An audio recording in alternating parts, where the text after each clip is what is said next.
नमस्कार, मी राहुल कुलकर्णी. फार महत्त्वाची चर्चा पुन्हा एकदा. राज्य लोकसेवा आयोगाची ह्यापूर्वी झालेली एक परीक्षा जी 431 जागांसाठी होती, ज्याच्यामध्ये उपजिल्हाधिकारी 7, असिस्टंट कमिशनरच्या जागा आहेत 116, DYSP आणि एक्साईजच्या काही जागा आहेत. अशा म्हणून साधारणतः 2.5-3 लाख विद्यार्थ्यांनी ती परीक्षा दिली. त्याचा निकाल काल घोषित झाला आणि विद्यार्थ्यांना मराठा समाजाच्या OBC प्रमाणपत्र मिळण्याच्या आधी ह्या परीक्षेसाठी ह्यांनी अर्ज दाखल केले होते.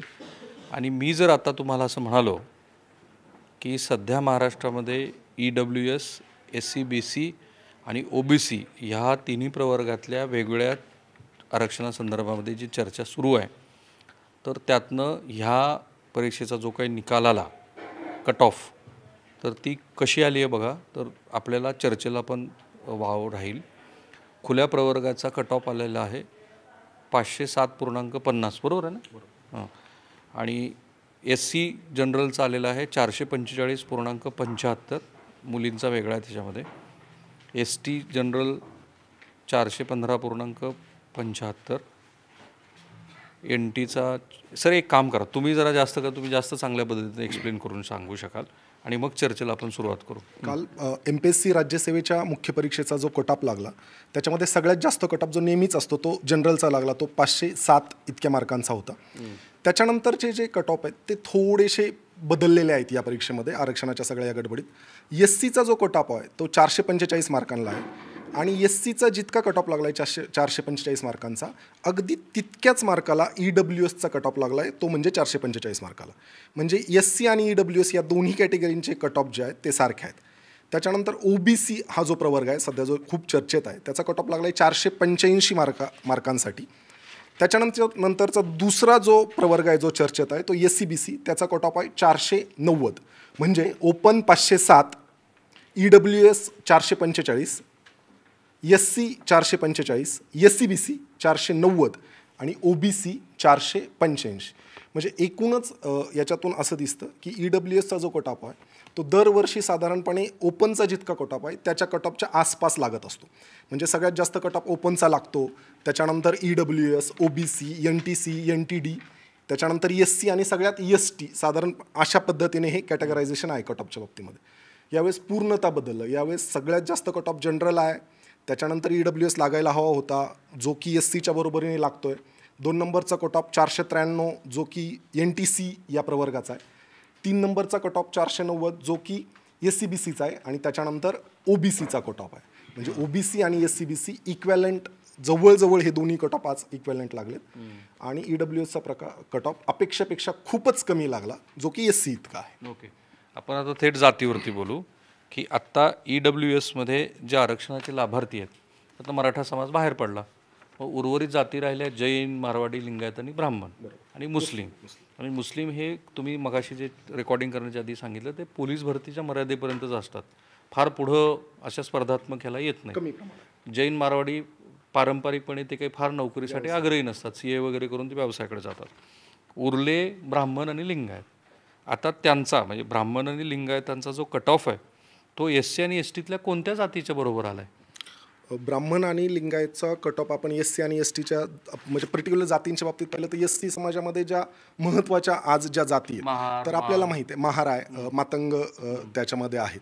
आणि STमध्ये मग सगळ्याच जाती आहेत. म्हणजे आदिवासी समूहातल्या आपण जर जाती पाहिल्या तर त्या सगळ्या जाती त्या सगळ्या जात समूहाचा आजचा कट ऑफ एका बाजूला आणि तितकाच कट ऑफ EWSचा. मग EWSमधल्या जाती जसं आता आपण म्हटलं त्याच्यामध्ये ब्राह्मण आहे, त्याच्यामध्ये मुस्लिम आहे, त्याच्यामध्ये लिंगायत आहे, जैन समुदाय त्याच्यामध्ये. म्हणजे आज कालच्या राज्यसेवेच्या निकालानंतर हे सिद्ध होतं की हे सगळे समुदाय आज नोकरीच्या मेरिटमध्ये समकक्ष झाले. आता हे सगळे विद्यार्थी ह्यापैकी कुणाला मध्येच इंटरव्हेन्शन करायचं असेल तर तुम्ही बोलू शकता, पुढे या सगळेजण. आता मी हे जे म्हणतो आहे वाक्य, जरा कॅमेरा माझ्याकडे घ्या, हे वाक्य बरोबर आहे का मला सांगा की आत्ताच्या ह्या निकालाप्रमाणे आणि भविष्यात अशीच तालिका कायम राहिली तर लिंगायत, ब्राह्मण, SC आणि ST हे आरक्षणाचा लाभार्थी नसून सुद्धा म्हणजे ह्या 2 जाती या SC आणि STच्या बरोबरीला आलेल्या आहेत अगदी. हां, म्हणजे ब्राह्मण समाजाला, मुस्लिम समाजाला, आमच्या लिंगायत बांधवांना न मागताही खूप चांगल्या पद्धतीचं आरक्षण भेटलं आहे. कारण EWSमधून मोठा समाज घटक मराठा त्याच्यातून बाहेर पडला आणि मराठा बाहेर पडल्यामुळे आता यांना त्यांच्या जातीची जी पर्सेंटेज आहे, म्हणजे ब्राह्मण समाजाचं जातीचं पर्सेंटेज लिंगायतांचं असेल, तर या पर्सेंटेजपेक्षा कितीतरी जास्त पटीने आरक्षणाचा फायदा या सगळ्या समीकरणामध्ये आज भेटणार. कोणाला इंटरजेक्शन करायचं असेल तर तुम्ही येऊन करू शकता पुढे. किती इंटरेस्टिंग गोष्ट आहे बघा. महाराष्ट्रातली सामाजिक स्थिती, त्यातच निर्माण झालेली खतखत, एका वेगळ्या पद्धतीनं आरक्षण आणि प्रत्यारक्षणाच्या संदर्भात होत असलेली चर्चा असताना हा निकाल असं सांगतोय की महाराष्ट्रामध्ये सध्या या आरक्षणाच्या निमित्ताने काय घडतं आहे. बाय द वे, जेव्हा एखाद्या आरक्षणाचा तुम्ही लाभ घेता तर वेगवेगळ्या न्यायालयाचे निकाल आहेत, दुसऱ्या आरक्षणाचे तुम्ही लाभार्थी असू शकत नाहीत. ह्या स्थितीमध्ये आता मराठा समाजाला 2 पद्धतीचं आरक्षण आहे, बरोबर. SC-BC आहे आणि आता काही जण आता ह्यात परळीकरांनी त्यांचं काढलं आहे प्रमाणपत्र OBCचं. तर ह्या दोन्ही आरक्षणाचा ते लाभ घेऊ शकतात. हां, म्हणजे तसं पाहिलं तर एकतर SC-BCचा घेता येईल किंवा जर कोणाचं सर्टिफिकेट निघलं तर त्याला OBCचा घेता येईल. दोन्ही एकत्रित नाही घेता येणार आपलं, एकतर OBC किंवा एकतर SC-BC. पण आता कदाचित जरांगे पाटलांच्या या सगळ्या मागणीनंतर सरकारने जो हिरवा कंदी दिला आहे त्याच्यानंतर जर बहुतांशी OBC सर्टिफिकेट जर भेटले तर मात्र मग SC-BCचा कट ऑफ कमी होईल, जो की आज खूप जास्त आहे, आणि ती मुलं सगळी OBCमध्ये जातील.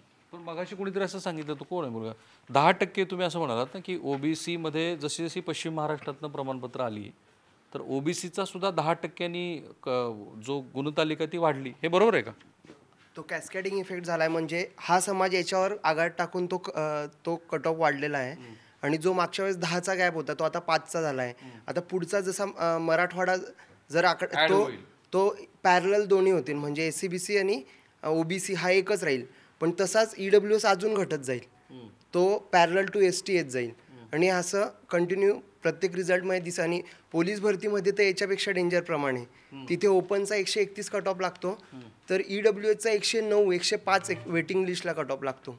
म्हणजे म्हणजे पूर्ण जे स्पर्धा परीक्षा जितके म्हणजे ज्यांना समाजाला लाभ पाहिजे तो त्यापर्यंत पोहोचत नाही आहे. नाही, मी पुन्हा एकदा आणखी स्पष्टता यावी म्हणून, तुमचं असं मत आहे की 2004 नंतर जी कुणबी प्रमाणपत्र निघायला लागली आणि आता मनोज जरांगे पाटील यांच्यानंतर त्यात वाढ झाली, त्याच्यात ह्याचा तर सध्या तरी त्याचा समावेश नाही आहे, कारण आणखी ते अर्ज आलेले नाहीत. पण जी कुणबी प्रमाणपत्र निघाली त्यामुळं OBC मधला गुणांचा टक्का वाढला आणि आणखी तो भविष्यात वाढत जाईल, कारण आता मनोज जरांगे पाटलांच्या ह्या मागणीनंतर खूप लोकांची प्रमाणपत्र निघतात. हे बरोबर, कारण आरक्षणाचं प्रमाण सेम आहे आणि त्याच्यात येणारा समाज जो कोण EWS मध्ये होता, काही SC-BC मध्ये, तो OBC मध्ये इम्पॅक्ट पडलाय. ठीक आहे. आणि मग त्याच्यामुळे ते हे वाढतच जाणार आहे. ओके, मग आता तुम्हाला तिघांना जरा परळीकर तुम्ही पुढे या, तुमचं प्रेझेन्स मला फार महत्त्वाचं. तुम्ही कसं काढलं OBC प्रमाणपत्र? सर दाखला मिळाला आमचा. तुमचं पूर्ण नाव सांगा. मंगेश देशमुख. तुम्ही काय केलं, पूर्वी तुम्ही SC-BC मध्ये भरत होता? माझा हा जे राज्यसेवेचा आहे का, ह्या राज्यसेवेच्या ह्या निकालात तुम्ही SC-BC मध्ये होता. हां. तर हे जे ॲड आहे का, आता नंतर तुम्ही कुणबी प्रमाणपत्र काढलं. हो. मग आताचे सगळे अर्ज तुम्ही कुणबीतनं भरले. आता त्याच्यानंतर एकच ॲड आली आहे ज्याचा माझा OBCतून फॉर्म आहे. आता तुम्हाला दोघांना एक कॉमन प्रश्न आहे की जर असं झालं जसं आता या मित्रांनी सांगितलं आणि सगळ्यांना मराठवाड्यातल्या निघाले कुणबी प्रमाणपत्र त्यांचे, तर एंड रिझल्ट असा असणार आहे की OBCचा कट ऑफ प्रचंड हाय जाईल आणि EWSचा खाली येत राहील. EWS वरती याचा इम्पॅक्ट होणार नाही. SC-BCचा कट ऑफ खाली येत राहील आणि OBCचा कट ऑफ वाढत जाईल, कारण EWS मध्ये आजही मराठा समाज नाही आहे आणि तो त्याच्यानंतरही नसणारच आहे. ओके, मी फक्त तुलनात्मक दृष्ट्या विचार. हो, तुलनात्मक दृष्ट्या तसं होऊ शकतं, बरोबर, की OBCचा कट ऑफ वाढणार आहे आणि SC-BCचा कट ऑफ कमी होईल. पण हा धोका नाही का देशमुख, की आता तुम्ही मराठा समाज सगळा तुमच्यासहित एवढे ब्रिलियंट लोक OBC मध्ये जात आहेत, आत्ताच त्यांनी सांगितल्याप्रमाणे 10% गुण वाढले, पुढं तर आणखी फार हाय राईज होईल सगळं. सर हे मुळात सरकारी नोकरीपुरतं आरक्षण सीमित नाही. आपण तेवढ्याच मर्यादित बोलतोय. पुढं नंतरच्या विश्लेषणात ते मला माहिती नाही की ते बोलू आपण. आता एवढ्याच मर्यादित. मग आता सध्याच्या घडीला जर OBCचं कट ऑफ पाहिलं तर सध्या त्याच्यात SC-BC आणि ह्याच्यात OBC मध्ये 5 मार्काचा फरक आहे. आणि हे जे आरक्षण आहे मिळण्याच्या आधीच आहे, म्हणजे OBCत येण्याच्या आधीच आहे, तरी सुद्धा 10चा फरक पडलेला आहे. तो आता कमी झालेला आहे. तर आता इकडे आले, कमी नाही झालेला, वाढलेला आहे. ह्या मित्राच्या ये ना पुढं याच्या मांडणीप्रमाणे आता महाराष्ट्र बघतोय खूप सखोलपणे याचं विश्लेषण होणं गरजेचं आहे की ह्यांनी मांडणी केली की ज्यांची कुणबी प्रमाणपत्र आली मराठा समाजाची, त्यामुळे 10% गुणात वाढ झालेली आहे. आता तुम्ही देशमुख पण तिथे आलेले आहेत, मराठवाड्यातले सगळेच तरुण मुलं येतील, मग OBCचा कट ऑफ वाढणार आहे ना. वाढणार सर, हे फॅक्ट आहे ना. वाढणार कट ऑफ. बरोबर ना सर? हो, याच्यात तर काही दुमत नाही ना की कॉम्पिटिशन अधिक होईल आणि कट ऑफ वाढत जाईल. बरोबर ना? बरोबर आहे ना?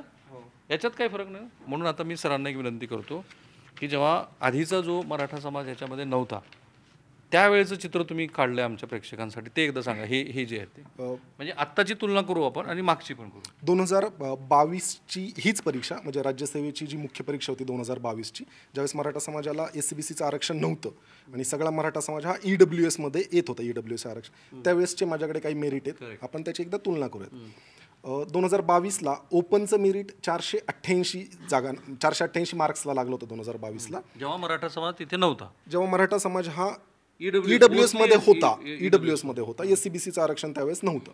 488ला ओपनचं मेरिट आहे. त्याच्यानंतर सेकंड आत्ताचं मेरिट किती आलंय? 488 तेव्हा होता, आता अशी मेरिटची तुलना करताना जागा, पेपर सोपे होते, अवघड होते, याच्यावरती ते डिपेंड आहे. पण तो डिस्क्लेमर देऊन सुद्धा आपण करून बघू. हां, 488 ओपन, त्याच्यानंतर ओपनच्या आता त्यावेळेचं 2022चं आहे ओपनचं 488 आणि आणि आत्ताचं आजचं आहे 2007. 507. तर 488 जेव्हा ओपनचं मेरिट लागलं होतं त्याच वेळी OBCचं जे मेरिट लागलं होतं ते 465 मार्कांना होतं. आणि या OBC पेक्षा मी जाणीवपूर्वक सांगतो, OBCचं 465 मार्कांना मेरिट होतं आणि OBC पेक्षा जास्त EWSचं मेरिट लागलं होतं, कारण मराठा समाज तेव्हा तिथे होता. EWS मध्ये होतं, की ते होतं 475 मार्क, म्हणजे 488 एक नंबरचं.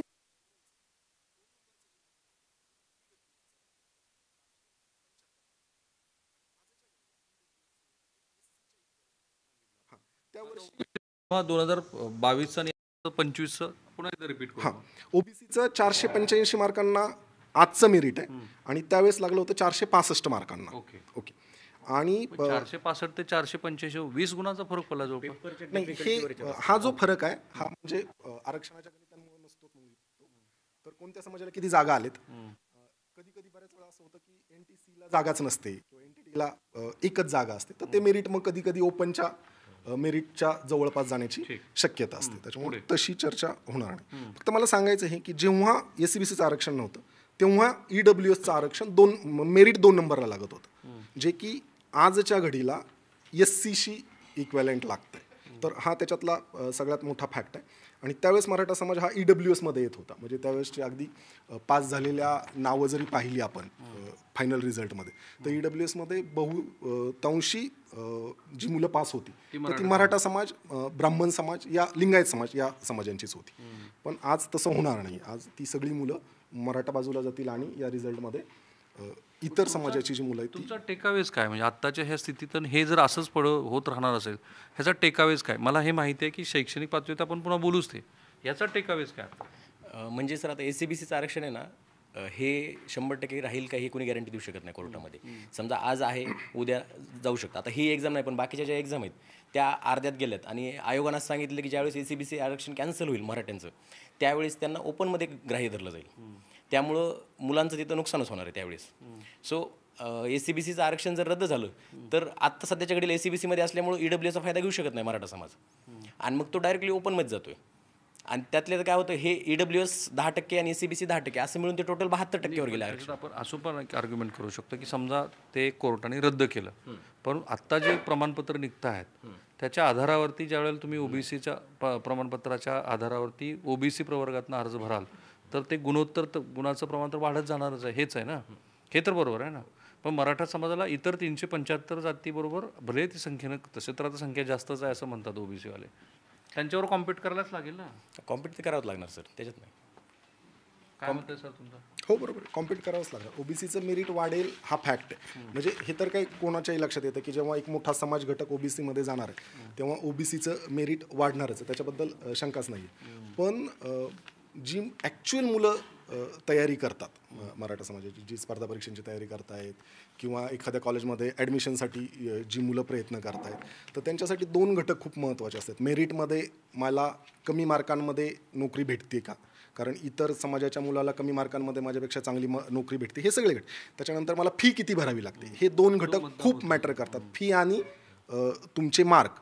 आणि फी आणि मार्कामध्ये म्हणजे सर आज मराठा समाजाच्या विद्यार्थ्याला काय वाटतं की त्याच्याबद्दल एक मोठा खेळला जातोय की 2014ला जेव्हा काँग्रेसचं सरकार होतं तेव्हा त्यांनी एक आरक्षण देण्याचा प्रयत्न केला, जे की आरक्षण दिलं, 16% वगैरे आरक्षण दिलं होतं. त्याच्यानंतर ते पोरांनी त्या आरक्षणातून फॉर्म भरले, मी स्वतः फॉर्म भरला त्या आरक्षणातून. कुठेतरी परीक्षा झाली की ते आरक्षण निकाली निघालं, म्हणजे ते आरक्षण कॅन्सल केलं. त्याच्यानंतर परत एकदा फडणवीसांचं सरकार आलं, त्यांनी एकदा आरक्षण दिलं, तेव्हा आम्ही सगळ्यांनी त्या आरक्षणातून फॉर्म भरले, परत ते आरक्षण गेलं. त्याच्यानंतर आता परत नव्याने एक आरक्षण आलं आहे, त्याच्यातून मुलं फॉर्म भरतायत, ते पण आरक्षण असंच कुठंतरी जातं. म्हणजे हा सगळा एक असा म्हणतात ना की राजकीय लोक त्यांच्या त्या स्वार्थासाठी खेळत राहतात की मी आता हे असं करतो, उद्या ते करेल, उद्या ते करेल, असं सगळं आरक्षणाच्या बाबतीत चालू आहे. म्हणून मग कुठंतरी या मुलांना वाटतं की परमनंट काय आहे, तर परमनंट आरक्षण ओबीसी आहे, मग आम्हाला ओबीसी द्या. केंद्रात SC-BC आरक्षण कुठंच नाही आहे. म्हणजे सोशल मीडियावर बरेच अशा पोस्ट फिरतात. काल एक सेटचा वगैरे निकाल लागला होता आणि त्याच्या अनुषंगाने पोस्ट फिरत होते की बघा असं नुकसान झालं, तसं नुकसान झालं, हे झालं. पण ज्यावेळेस केंद्रात मराठा समाजाचा विद्यार्थी फॉर्म भरणार आहे त्यावेळेस त्याला सगळ्यात मोठी परीक्षा असते रेल्वेची, सगळ्यात जास्त जागा, तिथे आरक्षण SC-BCला नाही आहे, तिथे ओबीसीला आरक्षण आहे. केंद्रात परत एकदा सगळ्यात मोठी परीक्षा जी असते ती स्टाफ सिलेक्शन कमिशनची असते, तिथे ओबीसीला आरक्षण, SC-BC तिथे कुठेच नाही आहे. डिफेन्स सर्व्हिसेसमध्ये कुठेच नाही आहे, UPSCमध्ये कुठेच नाही आहे, फॉरेस्टचे एक्झाम असतील किंवा बँकिंग सगळ्यात मोठी परीक्षा IBPS जी परीक्षा घेतं स्टेट बँकेची, तिथे कुठेच SC-BCला मराठा समाजाला आरक्षण नाही. आत्तापर्यंतच्या बोलण्यात असं लक्षात आलं की इथे भलेही ओबीसीचा टक्का वाढला गुणाचा, तरीसुद्धा केंद्रीय पातळीवरच्या अनेक स्पर्धेमध्ये आपल्याला संधी मिळणार आहे ह्याच्यामध्ये. पैशाच्या अनुषंगाने पण भेटते, फीच्या अनुषंगाने पण भेटते. ते जरा एकदा चार्ट काढून दाखवा. आणि मी हे नेहमी म्हटलंय, कारण तुमचाच मुद्दा पुढे मी घेऊन जातो की महाराष्ट्रामध्ये शिक्षण प्रचंड महाग झालेलं आहे आणि ते इतकं महाग झालं आहे, त्या संस्था कुणाच्यात हा एक भाग स्वतंत्र, पण ते शिक्षण अगदी गव्हर्नमेंटच्या इंजिनिअरिंग महाविद्यालयामध्ये पण तुम्हाला 1.5-2 लाख रुपये फीस भरायला लागत असेल तर समाजातली अस्वस्थता वाढतच जाईल. आणि त्यांनी ते दाखवून दिले आता की कुणबी. हां बोला ना, ते या पुढे.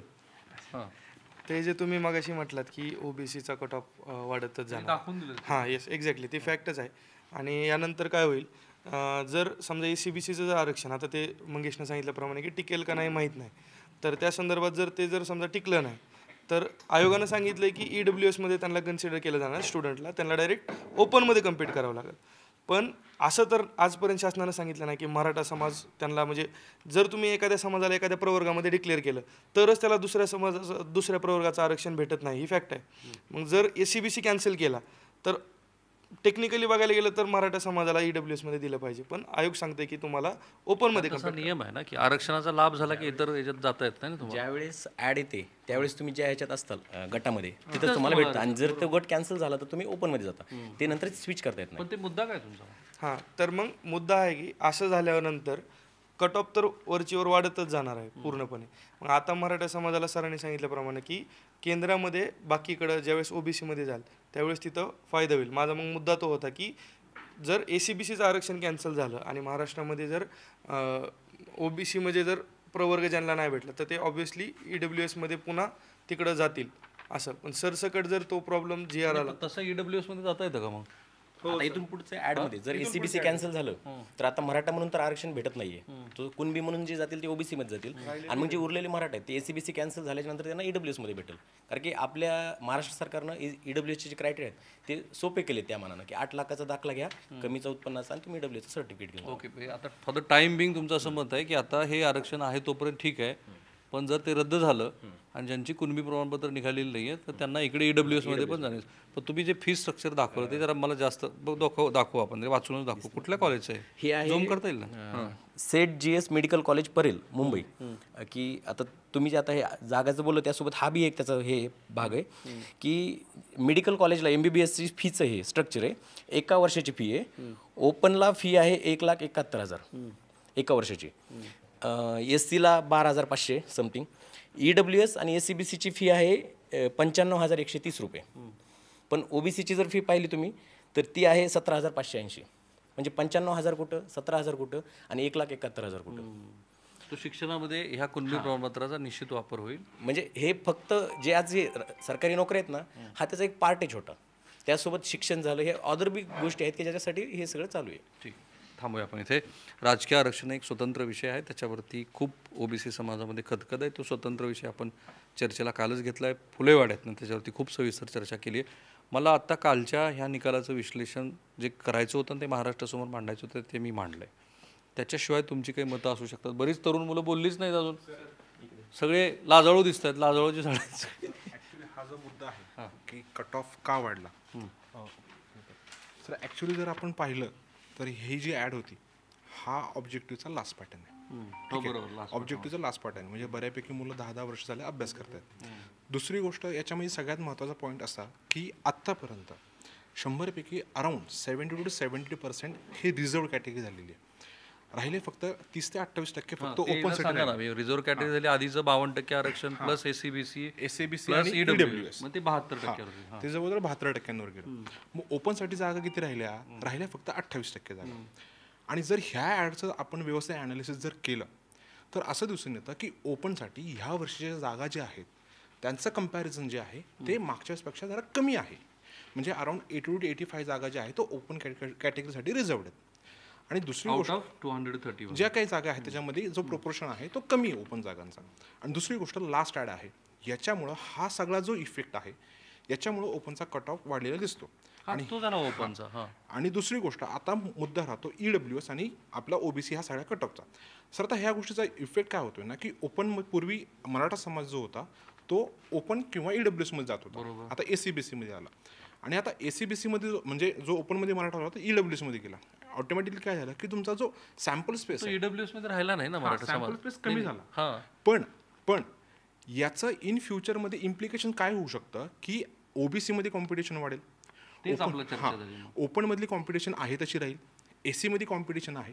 पण याचा इम्पॅक्ट असा होऊ शकतो इन फ्युचरमध्ये की जे ओबीसी मध्ये जो कॉम्पिटिशन आहे तो कमी होण्यासाठी मुलं स्वतःहून असं होऊ शकतं की ओपनमधून मुलं अप्लाय करण्याचे चान्सेस वाढू शकतात. मग ती संधी तर सगळ्यांनाच आहे ना, पण 375 आधीच्या जातीला पण आहे. पण हा जो इम्पॅक्ट आहे ना त्यासाठी स्वतंत्रपणे तुम्हाला हे करायला लागेल ना. हे जे म्हणतायत तर तुम्ही आता ओबीसी प्रमाणपत्र घेतलंय आणि तुम्हाला खुल्या प्रवर्गात जायचंय, हे ऑटोमॅटिक होणार नाही ना.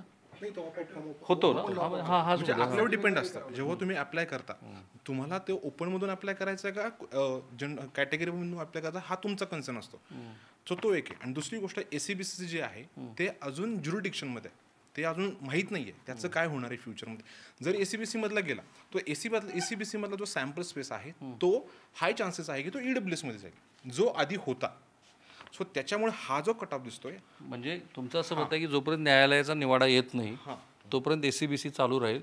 आत्ताचा जो ओबीसीचा टक्का गुणाचा वाढलेला आहे तो वाढतच जाईल, बरोबर ना. सर हे डिपेंड आता हे खूप याच्यावर डिपेंड आहे. कारण की हे जे आहे हा निकाल वाढायला कारण सगळ्यात महत्वाचं कारण की समाज मोठ्या संख्येनं त्या ओबीसी प्रवर्गात आला तर तो गुणाचा टक्का जागा किती आहेत वगैरे फार महत्व नाही ना इथे. आता गटबची जागा आली, ऍड आली त्याच्यात काय आणखी तुम्हाला बोलायचं सांगा. एसटीआयच्या 279 जागा आहेत. तर त्यात ओपनला आता आपल्याला जवळपास 28% ओपनला जागा रिकाम्या आहेत, रिझर्वेशन नसलेल्या. पण ओपनची एक पण जागा नाही त्याच्यामध्ये.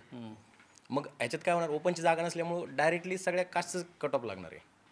सो त्याच्यामुळे कट ऑफ जागा जशा असतात का त्यानुसार कट ऑफ कमी जास्त होत राहतं. सर आता याच्यात समजा ओबीसीला जागा ह्यावेळेस कमी असतील. अगदी हे मान्य जरी केलं तरी आता मोठा समाज संख्येनं ओबीसी मध्ये आला तर त्याची गणिती एवढीच आहे की आता काय एसीबीसीचं व्हायचं भविष्यामध्ये ते होईल. सर आता हे मूळ मुद्दा माझा काय तुमच्या लक्षात आलं ना की मोठ्या संख्येनं मराठा समाज हा ओबीसी मध्ये आल्यामुळं त्याच्या गुणाचा टक्का वाढणार आहे की नाही वाढणार आहे. सर आता हे आपण लगेच नाही सांगू शकत. आता हे निकालावर दिसतंय ना. ही कुणबी दाखले द्यायच्या आधीची ॲड आहे, त्याच्यामध्ये ते नाहीये. तरी पण त्यांनी जी मांडणी केली मगाशी की पश्चिम महाराष्ट्रामध्ये मोठ्या प्रमाणात आता प्रमाणपत्र घेऊन मुलं आलेली आहेत. पश्चिम महाराष्ट्रात पहिले 50% होतेच. फक्त विषय होता मराठवाड्याचा की जिथं निघत नव्हते. फक्त मराठवाडा ऍड व्हायला, विदर्भ तर 100% आता मला असं वाटतं की आपल्या ह्या सगळ्या मतांतरानंतर आपण ही चर्चा खुली ठेवू, प्रेक्षकांना ठरवू द्या. तुम्ही या कमेंट बॉक्समध्ये जरूर सांगाच तुम्ही तुमचं काय मत आहे. आणि तौलानिक पद्धतीने आम्ही हे ग्राफिक्स पण तुम्हाला स्क्रीनवरती दाखवतच आहोत. Cameraman Niketan Mane, Sameer Rahul Kulkarni, NDTV Marathi, Pune.